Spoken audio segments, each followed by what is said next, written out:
Hello ಸ್ನೇಹಿತರೆ, ಕಾಲಕ್ಕೆ ತಕ್ಕಂತೆ ವಾಟ್ಸಪ್ ಕೂಡ ಬದಲಾಯಿತು. ಈಗ ವಾಟ್ಸಪ್ನಲ್ಲಿ ಮೆಸೇಜ್, ಕಾಲ್, ಸ್ಟೇಟಸ್ ಮಾತ್ರವಲ್ಲದೆ ಹಲವಾರು ಖಾಸಗಿ ಮತ್ತು ಸರ್ಕಾರಿ ಸೇವೆಗಳನ್ನು ಕೂಡ ಪಡೆಯಬಹುದು. ಟ್ರೈನ್ ಟಿಕೆಟ್ ಬುಕ್ ಮಾಡಬಹುದು, ಫ್ಲೈಟ್ ಟಿಕೆಟ್ ಬುಕ್ ಮಾಡಬಹುದು, ಟ್ರೈನ್ ಎಲ್ಲಿ ತಲುಪಿದೆ ಅಂತ ಟ್ರೈನ್ನ ಸ್ಟೇಟಸ್ ತಿಳ್ಕೊಳ್ಬಹುದು, ಟ್ರೈನ್ನಲ್ಲಿ ಫುಡ್ ಆರ್ಡರ್ ಮಾಡಬಹುದು.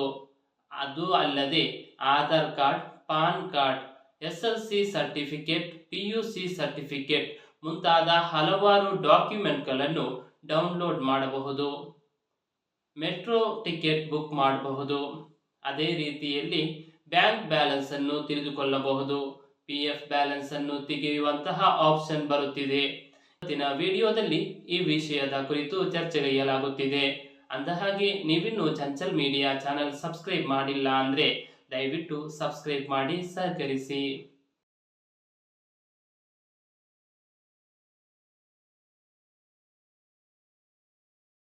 ಡಿಜಿ ಲಾಕರ್ ಸರ್ಕಾರದ ಅಪ್ಲಿಕೇಶನ್. ಈ ಅಪ್ಲಿಕೇಶನ್ ಮೂಲಕ ನೀವು ಆಧಾರ್ ಕಾರ್ಡ್ ಡೌನ್ಲೋಡ್ ಮಾಡಬಹುದಿತ್ತು, ಪಾನ್ ಕಾರ್ಡ್ ಮುಂತಾದ ಯಾವುದೇ ಡಾಕ್ಯುಮೆಂಟ್ಸ್ ಗಳನ್ನು ಡೌನ್ಲೋಡ್ ಮಾಡಬಹುದಿತ್ತು. ಅದೇ ಆಪ್ಷನ್ ಅನ್ನು ಈಗ ವಾಟ್ಸಪ್ ನಲ್ಲಿ ನೀಡ್ತಾ ಇದ್ದಾರೆ. ಈ ನಂಬರ್ಗೆ ಹಾಯ್ ಅಂತ ಮೆಸೇಜ್ ಮಾಡಿದ್ರೆ ಡಿಜಿ ಲಾಕರ್ ಅಂತ ಆಪ್ಷನ್ ಬರುತ್ತೆ. ಅಲ್ಲಿ ನೀವು ಡಿಜಿ ಲಾಕರ್ ಆಪ್ಷನ್ ಅನ್ನು ಕ್ಲಿಕ್ ಮಾಡುವುದಾದರೆ ನಂತರ ಆಧಾರ್ ದೃಢೀಕರಣ ಅಥವಾ OTP ಮೂಲಕ ವೆರಿಫೈ ಆದ ಕೂಡಲೇ ನಿಮಗೆ ಬೇಕಾದಂತಹ ಆಧಾರ್ ಕಾರ್ಡ್ ಇರಬಹುದು ಅಥವಾ ಪಾನ್ ಕಾರ್ಡ್, SLC ಸರ್ಟಿಫಿಕೇಟ್ ಮುಂತಾದ ಯಾವುದೇ ಡಾಕ್ಯುಮೆಂಟ್ಸ್ ಗಳನ್ನು ಡೌನ್ಲೋಡ್ ಮಾಡಬಹುದು. ರೈಲೋಫೈ ಇಲ್ಲಿ ಕಾಣುತ್ತಿರುವಂತಹ ನಂಬರ್ಗೆ ಒಂದು ಹಾಯ್ ಮೆಸೇಜ್ ಕೊಡಿ. ನಂತರ ನಿಮ್ಮ PNR ನಂಬರ್ ಅನ್ನು ಟೈಪ್ ಮಾಡಿ ಕೊಟ್ಟರೆ ಟ್ರೈನ್ ಟಿಕೆಟ್ ಬುಕ್ ಆಗಿದೆಯೇ, ಕನ್ಫರ್ಮ್ ಆಗಿದೆ, ಸೀಟ್ ಯಾವುದು, ಕೋಚ್ ಯಾವುದು, ಟ್ರೈನ್ ಎಲ್ಲಿದೆ, ಎಲ್ಲಿಗೆ ತಲುಪ್ತಾ ಇದೆ, ಡಿಲೇ ಇದೆಯಾ, ಲೇಟ್ ಆಗುತ್ತಾ, ಇಂತಹ ಹಲವಾರು ಮಾಹಿತಿಗಳನ್ನು ರೈಲೋಫೈ ಎಂಬ ಬೋಟ್ನಲ್ಲಿ, ಚಾಟ್ ಬೋಟ್ನಲ್ಲಿ ಪಡೆಯಬಹುದು. ಟ್ರೈನ್ನಲ್ಲಿ ಫುಡ್ ಆರ್ಡರ್ ಮಾಡುವ ನಂಬರ್.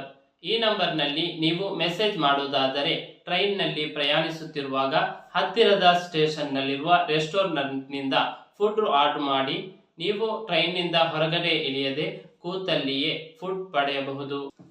ಇದು ನಮ್ಮ ಮೆಟ್ರೋ ನಂಬರ್. ಈ ನಂಬರ್ನಲ್ಲಿ ನೀವು ಹಾಯ್ ಅಂತ ಮೆಸೇಜ್ ಮಾಡಿ ಮೆಟ್ರೋ ಟಿಕೆಟ್ ಬುಕ್ ಮಾಡಬಹುದು, ಮೆಟ್ರೋ ಕಾರ್ಡ್ ರೀಚಾರ್ಜ್ ಮಾಡಬಹುದು, ಮೆಟ್ರೋದ ರೂಟ್ ಮತ್ತು ಸಮಯವನ್ನು ತಿಳಿದುಕೊಳ್ಳಬಹುದು. ಈ ರೀತಿಯಲ್ಲಿ ನೀವು ಟಿಕೆಟ್ ಬುಕ್ ಮಾಡುವುದಾದರೆ ನಿಮ್ಗೊಂದು QR ಕೋಡ್ ಜನರೇಟ್ ಆಗುತ್ತೆ. ಅದನ್ನು ಸ್ಕ್ಯಾನ್ ಮಾಡಿ ಮೆಟ್ರೋ ಹತ್ತಬಹುದು. ಯಾವುದೇ ಕ್ಯೂ ನಿಲ್ಲುವ ಅವಶ್ಯಕತೆ ಬರುವುದಿಲ್ಲ. SBI ಸೇರಿದಂತೆ ಹಲವಾರು ಬ್ಯಾಂಕ್ಗಳ ವಹಿವಾಟುಗಳನ್ನು ನೀವು ವಾಟ್ಸಪ್ ಮೂಲಕ, ಬೇಸಿಕ್ ವಹಿವಾಟುಗಳನ್ನು ವಾಟ್ಸಪ್ ಮೂಲಕ ಮಾಡಬಹುದು. ಯಾವ ರೀತಿಯಲ್ಲಿ ಅಂದರೆ ಟ್ರಾನ್ಸಾಕ್ಷನ್ ಹೇಗೆ ಆಗಿದೆ ಅಂತ ತಿಳಿಬಹುದು. ಅದೇ ರೀತಿಯಲ್ಲಿ ನಿಮ್ಮ ಬ್ಯಾಲೆನ್ಸ್ ಎಷ್ಟಿದೆ ಅಂತ ತಿಳಿಬಹುದು. ಅದಕ್ಕೆ ಒಂದೊಂದು ಬ್ಯಾಂಕಿಗೆ ಒಂದೊಂದು ನಂಬರ್ ಇರುತ್ತೆ. ಆ ನಂಬರ್ ಮೂಲಕ ನೀವು ಮೆಸೇಜ್ ಮಾಡೋದಾದರೆ ಬ್ಯಾಂಕ್ ಬ್ಯಾಲೆನ್ಸ್, ಸ್ಟೇಟ್ಮೆಂಟ್ ಈ ರೀತಿಯಲ್ಲಿ ಹಲವಾರು ವಿಷಯಗಳನ್ನು ತಿಳಿದುಕೊಳ್ಳಬಹುದು. ಇದು ಜಿಯೋ ಮಾರ್ಟ್. ಈ ಜಿಯೋ ಮಾರ್ಟ್ ನಂಬರ್ನಲ್ಲಿ ನೀವು ಶಾಪಿಂಗ್ ಮಾಡಬಹುದು. ನಿಮಗೆ ಮನೆಗೆ ಅಗತ್ಯವಿರುವಂತಹ ವಸ್ತುಗಳನ್ನು ಹಾಗೂ ಇನ್ನಿತರ ವಸ್ತುಗಳನ್ನು ನೀವು ಜಿಯೋ ಮಾರ್ಟ್ನಲ್ಲಿ ಲಭ್ಯವಿರುವಂತಹ ಎಲ್ಲ ವಸ್ತುಗಳನ್ನು ವಾಟ್ಸಪ್ ಮೂಲಕವೇ ಪೇಮೆಂಟ್ ಮಾಡಿ ಆರ್ಡರ್ ಮಾಡಬಹುದು. ಅದು ನಿಮ್ಮ ಮನೆಗೆ ಬರುತ್ತೆ. ಇದೊಂದು ಮಹಿಳಾ ನಂಬರ್.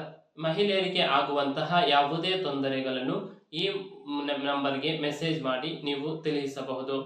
ಅದೇ ರೀತಿಯಲ್ಲಿ ಹಲವಾರು ಸರ್ಕಾರಿ ಸೇವೆಗಳನ್ನು ನೀಡುವ ಮತ್ತು ಕುಂದು ಕೊರತೆಗಳನ್ನು ನಿವಾರಿಸುವಂತಹ ಹಲವಾರು ನಂಬರ್ಗಳು ಈಗ ವಾಟ್ಸಪ್ನಲ್ಲಿ ಲಭ್ಯವಿದೆ.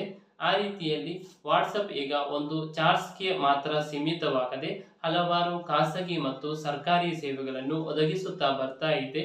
ವಾಟ್ಸಪ್ ಅನ್ನು ಆದಷ್ಟು ಬಹಳ ಪ್ರಯೋಜನಕಾರಿಯಾಗಿ ಉಪಯೋಗಿಸಿ ಅಂತ ಮಾತ್ರ ಹೇಳುತ್ತಾ ಈ ವಿಡಿಯೋ ಕೊನೆಯವರೆಗೆ ನೋಡಿದ್ದಕ್ಕೆ ಧನ್ಯವಾದಗಳು.